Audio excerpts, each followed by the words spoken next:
প্রিয় দর্শক, প্রথমে আমার চ্যানেলের যারা সাবস্ক্রাইবার আছেন তাদেরকে আমার অন্তরের অন্তঃস্থল থেকে অভিনন্দন এবং শুভেচ্ছা জানাই। এই যে ডাকসু নির্বাচন হয়ে গেল, ডাকসু নির্বাচনে ভিপি পদপ্রার্থী, জিএস পদপ্রার্থী, এজিএস পদপ্রার্থী যারা জয়লাভ করছেন তারা সবাই ছাত্র শিবিরের।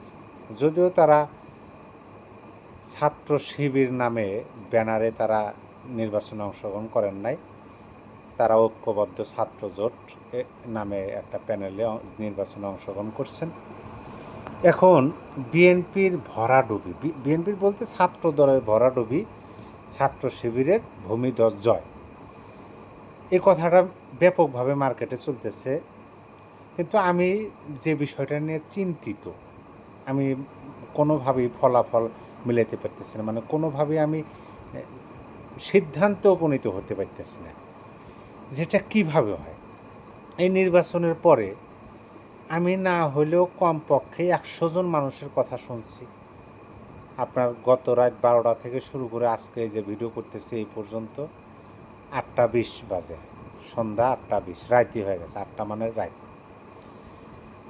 এত মানুষের কথা শোনার মধ্যে আমি যে বিষয়টা মানে ম্যাচিং পেলাম, যে সবার কথার সাথেই এই বিষয়টা মিলে যায়, সেটা হলো যে অনেকে বলতেছে যে এই যে ফলাফলটা হয়েছে, এই ফলাফলটা যদি সহজ ভাষায় বলা যায় তাহলে হ্যাঁ, ভোটার যারা আছেন তারা ভোট দিচ্ছেন, ছাত্র শিবির জয়লাভ করছে, এটা সহজ ভাষায়। এখন এই নির্বাচন নিয়ে প্রশ্ন কিন্তু আছে, নানান ধরনের প্রশ্ন কিন্তু আছে। বিশেষ করে যে প্রশ্নগুলো সামনে এসছে, ছাত্র মানে প্রার্থী এবং ভোটার সহ যে প্রশ্নগুলো তুলছে, যে ভোট কারচুপি হয়েছে, আগেই ব্যালট পেপারে টিক দেওয়া, তারপরে নির্দিষ্ট একটা প্যানেলের ভিপি প্রার্থী তাকে কেন্দ্রে পরিদর্শনের সুযোগ দেওয়া, অন্যান্যদের বাইরে দাঁড় করিয়ে রাখা, প্রচারের বিষয়ও আসছে, প্রশাসনের বিরুদ্ধে অভিযোগ আসছে। এগুলা সবাই একই সুরে বলতেছে হ্যাঁ বাংলাদেশের নির্বাচনেতে এটা হচ্ছে ট্রেডিশন, নির্বাচনের পরে এরকম কথা আসে যে নির্বাচন সুষ্ঠু হয় নাই, নির্বাচনে ভোট কারচুপি হয়েছে, জালিয়াতি হয়েছে, ইঞ্জিনিয়ারিং হয়েছে, এই কথাগুলো আসে। এই কথাগুলো আসে কীভাবে আসে? নির্বাচনের পরে স্বাভাবিকভাবে এই বাংলাদেশে আসে। মানে এই ডাকসু নির্বাচনের পরে এই বিষয়টা আমি যে বললাম যে প্রায় 100 মানুষের আমি বক্তব্য শুনলাম, তাও আবার মানে এমনি এক মানুষ না, তারা বড় মাপের রাজনৈতিক বিশ্লেষক, সুশীলের মধ্যে আছে, তারপরে সোশ্যাল অ্যাক্টিভিস্টের মধ্যে আছে। তাদের কথার মধ্যে এই বিষয়টা স্পষ্টভাবে ফুটে ওঠে যে হ্যাঁ নির্বাচনের পরে এই সমস্ত অভিযোগ, এটা একটা ট্রেডিশনের বাংলাদেশের রাজনীতি এরকম আসে। কিন্তু নির্বাচন হয়ে গেল, যেহেতু কোনো রক্তপাত হয় নাই, যেহেতু ভোটাররা ভোট দিতে পারছে, ভোটটা ভালো হয়েছে, অভিযোগ তো আছে।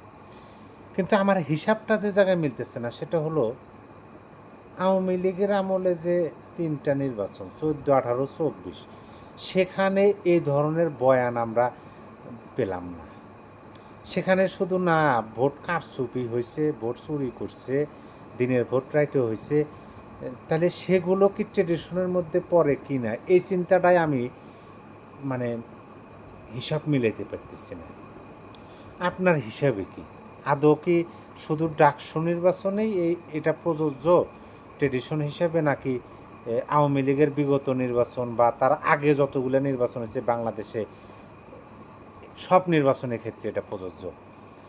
হিসাবটা যদি মিলাইতে পারেন, যদি আপনাদের বুঝের মধ্যে হিসাবটা আসে, তাহলে কমেন্ট বক্সে জানিয়ে দেওয়ার চেষ্টা করবেন।